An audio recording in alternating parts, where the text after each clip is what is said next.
আজকে একটু ভিন্ন অভিজ্ঞতা শেয়ার করি। সকালে ঘুম থেকে উঠেই হঠাৎ মনে হলো, আজ গরুর মাংস রান্না করলে কেমন হয়। ভাবনা মতোই বের হয়ে পড়লাম বাজারের পথে।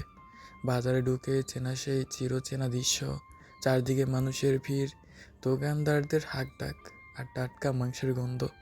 এক দোকানে গিয়ে দাঁড়ালাম, ভালো করে মাংস দেখলাম, দামের কথা বললাম, একটু দরদামও হলো। শেষে পছন্দ মতো টাটকা আর সুন্দর গরুর মাংস নিলাম।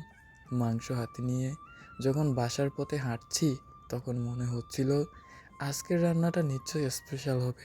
বাসায় এসে মাংস ধুয়ে পরিষ্কার করে রাখলাম, আর মনে মনে ভাবছি কীভাবে রান্না করলে সবচেয়ে মজা হবে আর বেশি করে খাবো। এই ছিল আজকের ছোট্ট বাজারের ব্লগ। এমন সাধারণ দিনের ছোট ছোট গল্পই আসলে জীবনের সবচেয়ে সুন্দর মুহূর্ত। ভিডিওটা ভালো লাগলে অবশ্যই লাইক কমেন্ট শেয়ার করে সাথে থাকবেন।